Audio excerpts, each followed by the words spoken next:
Del 16 al 22 de julio se celebrará en Gijón la primera Semana de Música Antigua, organizada por la Fundación Municipal de Cultura, Educación y Universidad Popular, la Asociación Música Prima y la colaboración de Caja Asturias.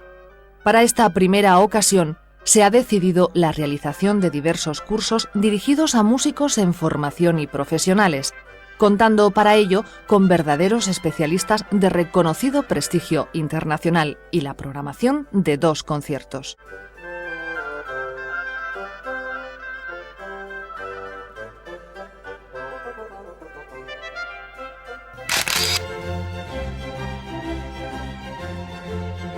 Varios de los cursos están dirigidos por componentes de Il Giardino Armonico e introducirán a los participantes de los cursos en la Italia musical de los siglos XVI y XVII.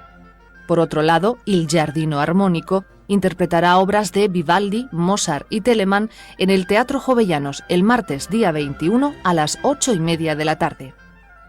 El curso de laúdes y guitarras estará impartido por José Miguel Moreno, que además nos deleitará con un concierto en el Centro Antiguo Instituto el viernes 17 a las 8 de la tarde. José Miguel Moreno está considerado como el mejor intérprete español de laúdes y guitarras históricas de nuestro país.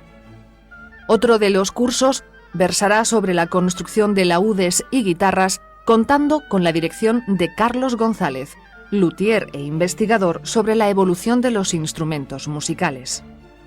Cierra esta primera Semana de Música Antigua el curso de danza histórica impartido por Begoña del Valle sobre la danza del barroco francés, considerada como origen de la danza académica.